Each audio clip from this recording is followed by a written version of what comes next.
Guillaume Musso, La fille de papier, XO Édition, 2010. À ma mère.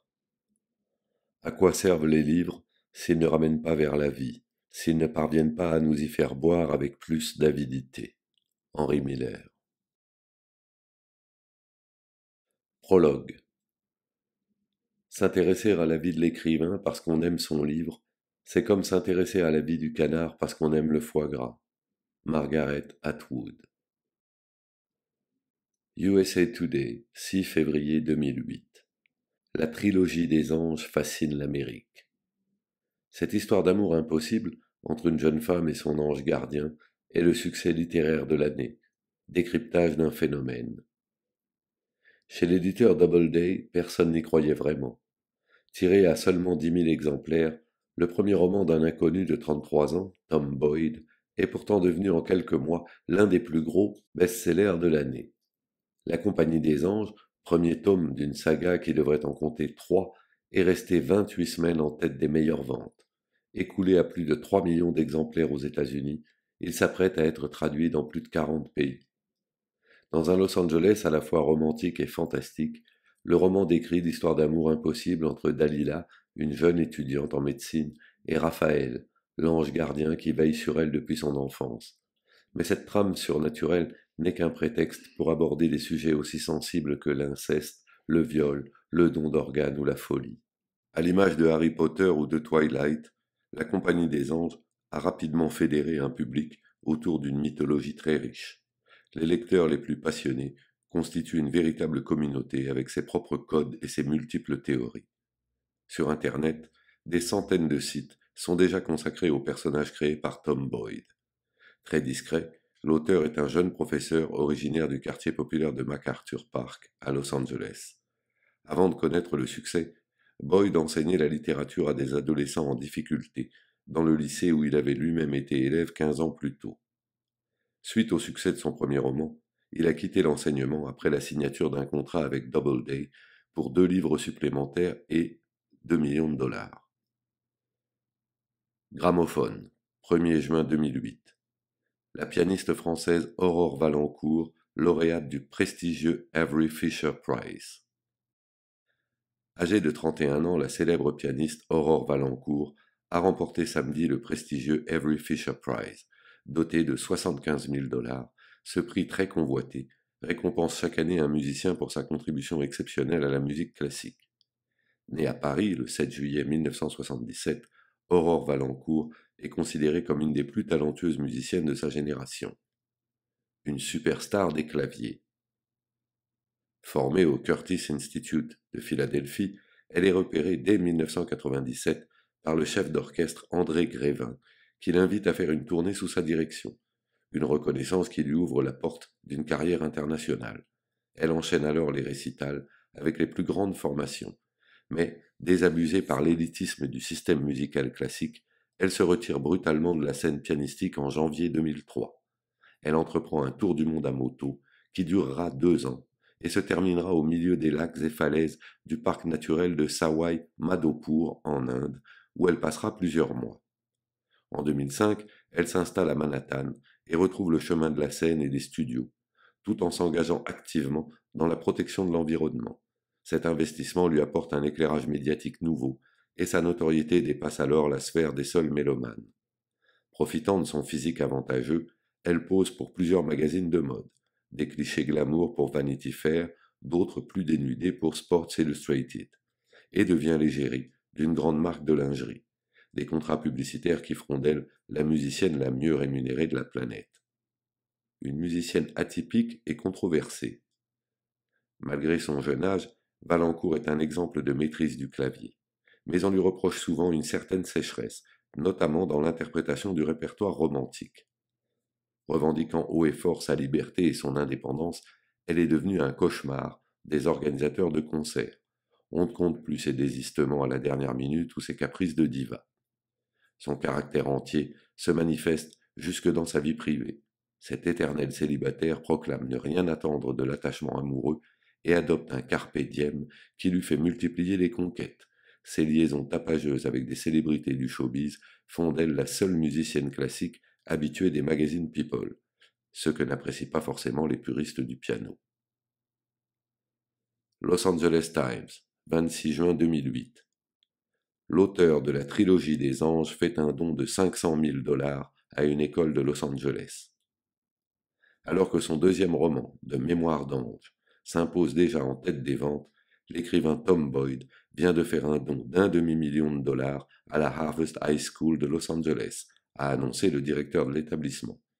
Située dans le quartier défavorisé de MacArthur Park, cette école avait été celle de Boyd durant son adolescence. Devenu professeur, il y avait enseigné la littérature avant de se retirer suite au succès de son livre. Contacté par notre journal, l'écrivain n'a pas souhaité confirmer cette information. Peu prolixe avec la presse, l'énigmatique romancier serait déjà en train de rédiger le 3e tome de sa saga. Star News, 24 août 2008. La belle Aurore, de nouveau célibataire. Le malheur des uns fera le bonheur des autres. À 31 ans, la pianiste et top modèle vient tout juste de rompre avec son petit ami, le joueur de tennis espagnol Javier Santos, avec qui elle vivait une romance depuis quelques mois. Du coup, c'est avec ses amis de Barcelone que le sportif va passer quelques jours de vacances bien méritées à Ibiza, après sa belle performance à Roland-Garros et à Wimbledon. Son ex-dame de cœur, quant à elle, ne devrait pas rester longtemps célibataire. Variety, 4 septembre 2008. La trilogie des anges, bientôt au cinéma. Columbia Pictures a acheté les droits d'adaptation cinématographique de la trilogie des anges, la saga fantastique et romantique de Tom Boyd. La Compagnie des anges, de Mémoires d'ange, 2 titres familiers pour les millions de lecteurs qui ont déjà été tenus en haleine de la première à la dernière page par les 2 premiers volumes de cette trilogie. Le tournage de l'adaptation du premier tome devrait débuter très prochainement.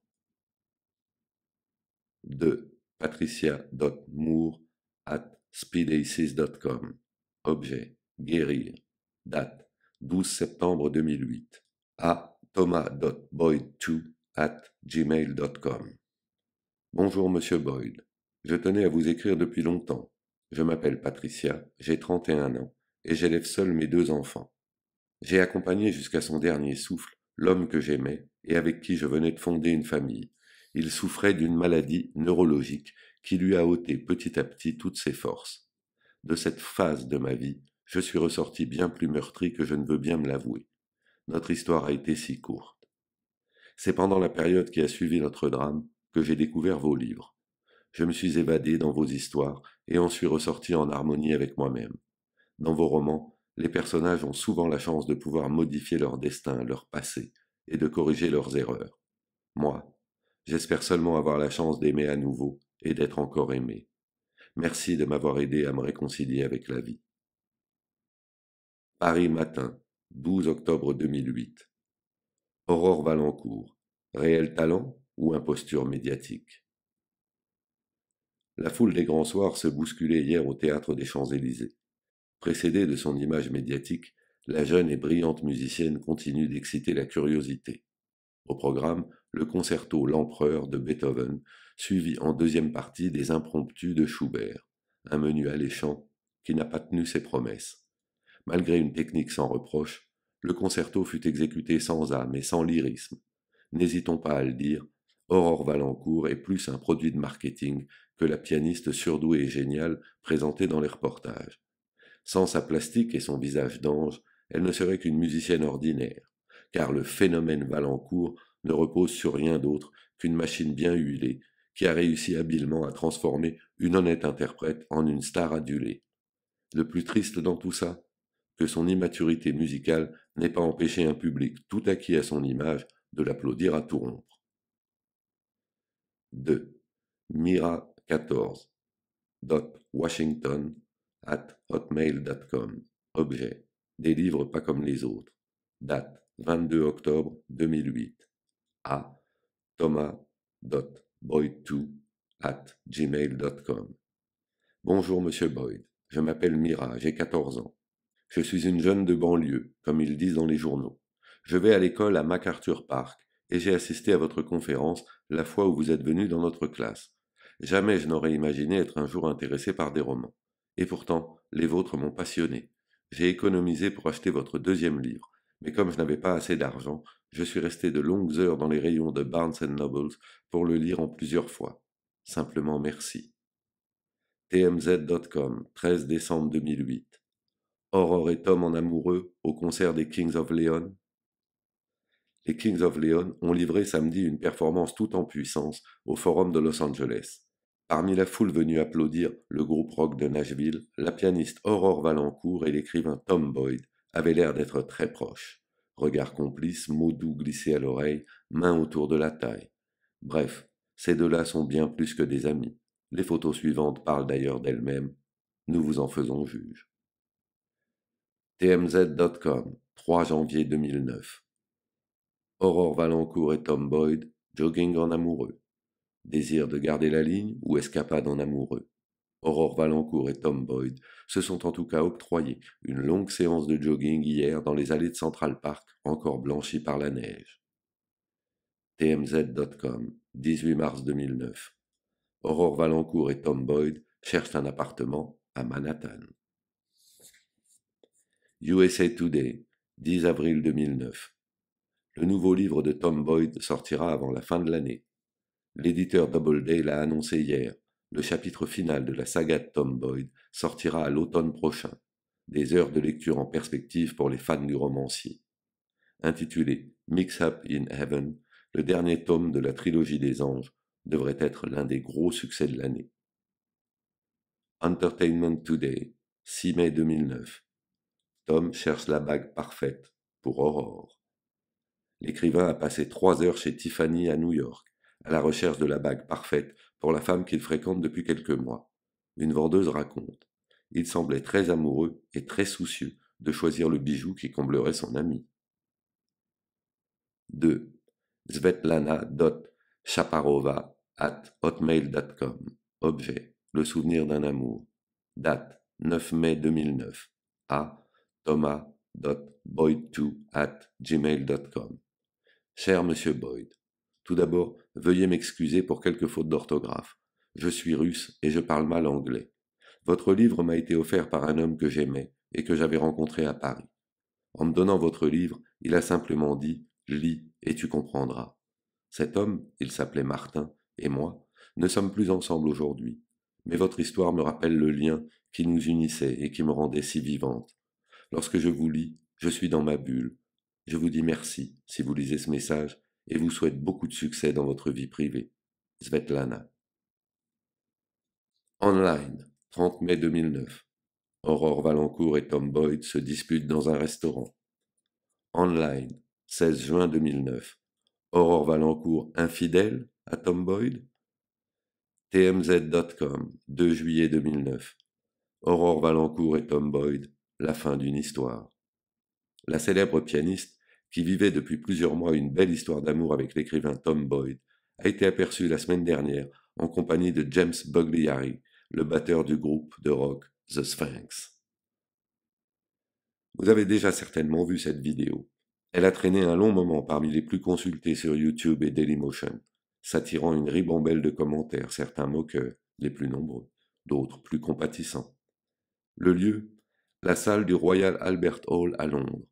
L'événement, les Proms, l'un des festivals de musique classique les plus célèbres du monde, retransmis en direct par la BBC. Au début de la vidéo, on aperçoit Aurore Valancourt entrant en scène sous les applaudissements nourris de milliers de mélomanes, debout en rang serré, au pied de la somptueuse coupole victorienne. Vêtue d'une robe noire stricte et parée d'un discret collier de perles, elle salue l'orchestre, s'installe au piano et plaque puissamment sur le clavier les premiers accords du concerto de Schumann. Pendant les 5 premières minutes, l'auditoire est concentré, porté par la musique. D'abord fougueux, le phrasé d'Aurore se fait plus libre, doux comme un rêve, jusqu'à ce que, déjouant les services de sécurité, un homme parvienne à grimper sur la scène pour se diriger vers la soliste. « Aurore !» La jeune femme sursaute et pousse un cri bref. Alors que l'orchestre s'arrête à l'unisson, 2 gardes du corps surgissent pour ceinturer l'importun et le plaquer au sol. « Aurore !» répète-t-il. Remise de son affolement, la pianiste se lève et d'un geste de la main demande aux 2 bodyguards de libérer le perturbateur. Après un moment de stupeur, la salle est à présent plongée dans un drôle de silence. L'homme se relève, remet sa chemise dans son pantalon pour retrouver un semblant de contenance. Il a les pupilles brillantes, rougies par l'alcool et le manque de sommeil. Ce n'est ni un terroriste ni un illuminé, juste un homme amoureux, juste un homme malheureux. Tom s'approche d'Aurore et lui fait une déclaration maladroite, avec l'espoir un peu fou qu'elle suffira à faire renaître une flamme dans le regard de celle qu'il aime encore. Mais, incapable de cacher sa gêne ou de soutenir davantage son regard, la jeune femme l'interrompt. C'est fini, Tom. Misérable, il écarte les bras en signe d'incompréhension. C'est fini, répète-t-elle, dans un murmure tout en baissant les yeux. Los Angeles Daily News, 10 septembre 2009. Le créateur de la trilogie des anges, arrêté en état d'ivresse. Vendredi soir, l'auteur de best-seller s'est fait arrêter en état d'ivresse au volant. Il roulait à 150 km/h sur une route limitée à 70. Au lieu de faire profil bas, Tom Boyd s'est montré insolent avec les officiers de police, menaçant de briser leur carrière. Menotté et placé dans une cellule de dégrisement, il avait, selon les autorités, plus de 1,6 g d'alcool dans le sang contre les 0,8 g autorisés en Californie. Relâché quelques heures plus tard, il a présenté ses excuses à travers un communiqué diffusé par son agent, Milo Lombardo. Je me suis conduit comme le dernier des imbéciles en adoptant un comportement irresponsable qui aurait pu mettre en danger d'autres vies que la mienne. Publisher Weekly, 20 octobre 2009. La sortie du dernier tome de la trilogie des anges, retardée. L'éditeur Doubleday vient d'annoncer que la sortie du roman de Tom Boyd serait repoussée à l'été prochain. Les lecteurs devront donc patienter encore 8 mois pour connaître le dénouement de la saga à succès. Ce retard aurait pour cause les récents déboires de son auteur après une rupture sentimentale mal digérée qui l'aurait plongé dans une profonde déprime. Une version réfutée par son agent Milo Lombardo. Tom ne souffre en aucun cas du syndrome de la page blanche. Il travaille tous les jours pour offrir à ses lecteurs le meilleur roman possible. Tout le monde peut comprendre cela. Il n'empêche que ses fans ne l'entendent pas de cette oreille. En l'espace d'une semaine, les bureaux de l'éditeur ont été submergés de courriers de protestation.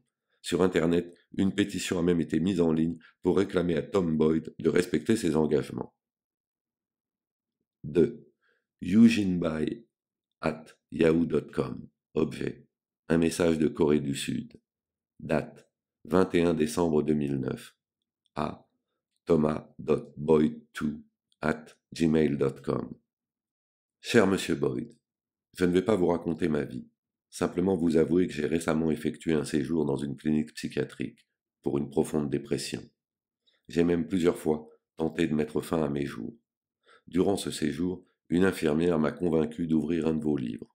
Je vous connaissais déjà. Difficile de ne pas avoir aperçu les couvertures de vos romans dans le métro, dans les bus ou à la terrasse des cafés. Je pensais que vos histoires n'étaient pas faites pour moi. Je me trompais. Bien sûr, la vie n'est pas comme dans un livre, mais j'ai trouvé dans vos intrigues et vos personnages cette petite étincelle sans laquelle je n'étais plus rien. Recevez toute ma gratitude. Yoonjin Bum. Online, 23 décembre 2009. L'écrivain Tom Boyd arrêté à Paris. L'auteur de best-seller a été arrêté en France, à l'aéroport Charles de Gaulle, lundi dernier, après s'être battu avec le serveur d'un café qui refusait de le servir en raison de son état d'ébriété avancé. Boyd a été placé en garde à vue. À la suite de l'enquête, le procureur de la République a fixé son jugement devant le tribunal correctionnel de Bobigny fin janvier. Boyd y sera jugé pour violence volontaire, outrage et coup. 2. mirka.bregovic@gmail.com. Objet. Votre plus fidèle lectrice de Serbie. Date. 25 décembre 2009. A. thomas.boyd2@gmail.com. Cher Monsieur Boyd, pour la première fois, je m'adresse à quelqu'un que je ne connais qu'à travers ses écrits. Je suis professeur de lettres dans un petit village au sud de la Serbie, où il n'y a ni bibliothèque ni librairie. En ce 25 décembre, permettez-moi de vous souhaiter un joyeux Noël. La nuit tombe sur la campagne enneigée. J'espère qu'un jour, vous viendrez visiter notre pays et pourquoi pas mon village de Rikanovica. Merci pour tous ces rêves. Amicalement, Mirka. Postscriptum. Je tenais également à vous dire que je ne crois pas un seul mot de ce que l'on raconte dans les journaux et sur Internet à propos de votre vie privée. New York Post, 2 mars 2010. Tom Boyd en perdition. Il était 23 heures avant-hier soir, lorsque pour une raison encore inconnue, l'auteur à succès a pris à partie un client du Freeze, un bar huppé de Beverly Hills. La discussion entre les deux hommes a dégénéré en bagarre. Arrivé rapidement sur les lieux, la police a arrêté le jeune écrivain, après avoir trouvé sur lui 10 grammes de cristal meth.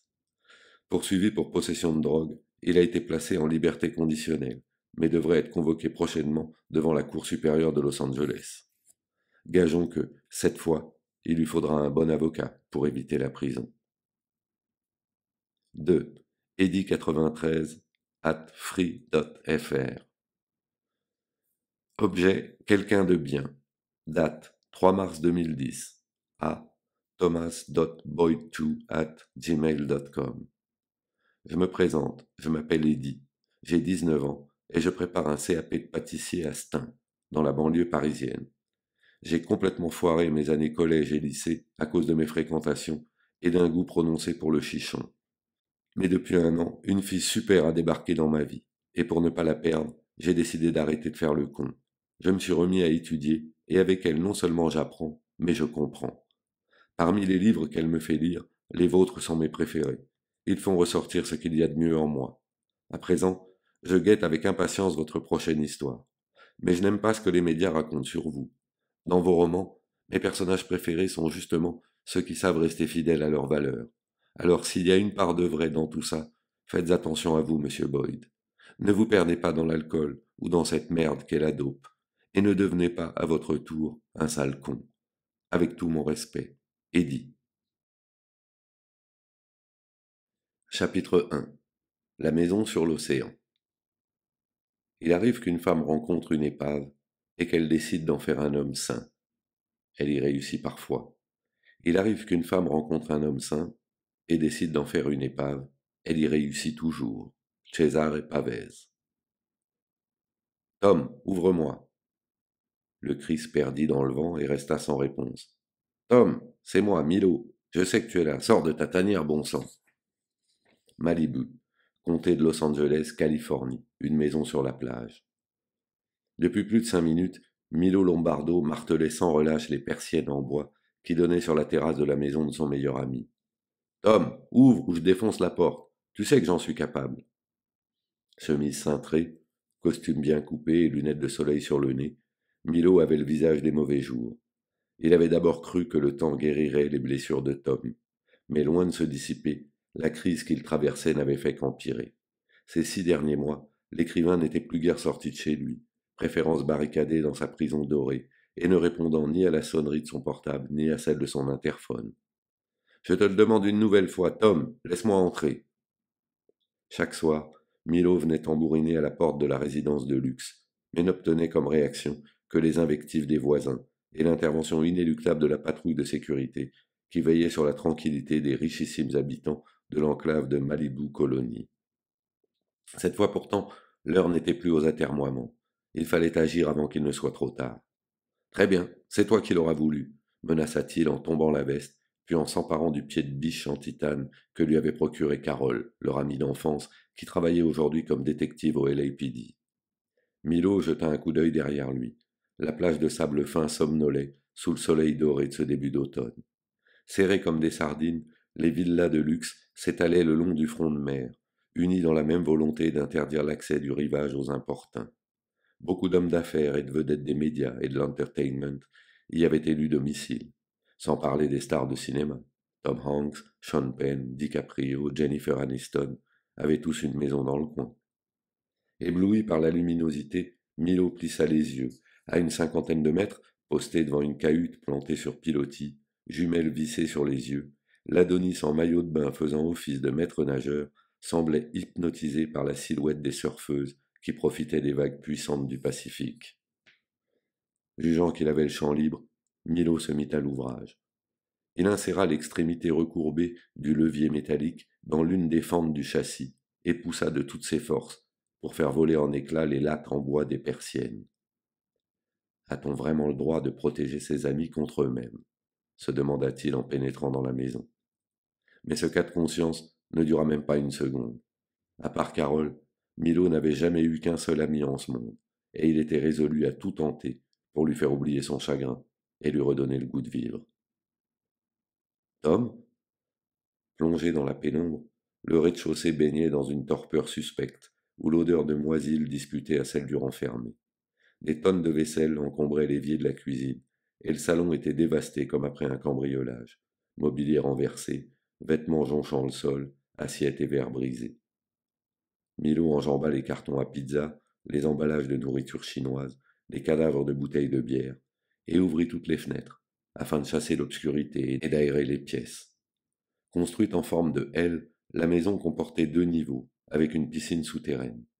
Malgré son désordre, elle dégageait une atmosphère paisible grâce aux meubles en érable, au parquet blond et à l'abondante lumière naturelle. À la fois vintage et design, la décoration alternait meubles modernes et traditionnels, typiques de l'époque où Malibu n'était qu'une simple plage pour surfeurs et pas encore un repère doré pour milliardaires. Replié en position fétale sur son canapé, Tom faisait peur à voir. Hirsute, blafard, le visage mangé par une barbe à la Robinson Crusoe. Il ne ressemblait pas aux photos sophistiquées qui illustraient l'arrière des couvertures de ses romans. Debout là-dedans, claironna Milo, et s'approcha du sofa. Plusieurs ordonnances froissées ou pliées encombraient la table basse. Des prescriptions rédigées par le docteur Sophia Schnabel, la psychiatre des stars, dont le cabinet de Beverly Hills fournissait une bonne partie de la jet-set locale en psychotropes plus ou moins légaux. « Tom, réveille-toi » cria Milo en se portant au chevet de son ami. Méfiant, il inspecta les étiquettes des tubes de médicaments éparpillés sur le sol et sur la table. Vicodine, Valium, Xanax, Zoloft, Stilnox, le mélange infernal d'analgésiques, d'anxiolytiques, d'antidépresseurs et de somnifères. Le cocktail fatal de ce XXIe siècle. Bon sang. Pris de panique, craignant une intoxication médicamenteuse, il attrapa Tom par les épaules pour le sortir de son sommeil artificiel. Secoué comme un prunier, l'écrivain finit par ouvrir les yeux. « Qu'est-ce que tu fous chez moi » marmonna-t-il.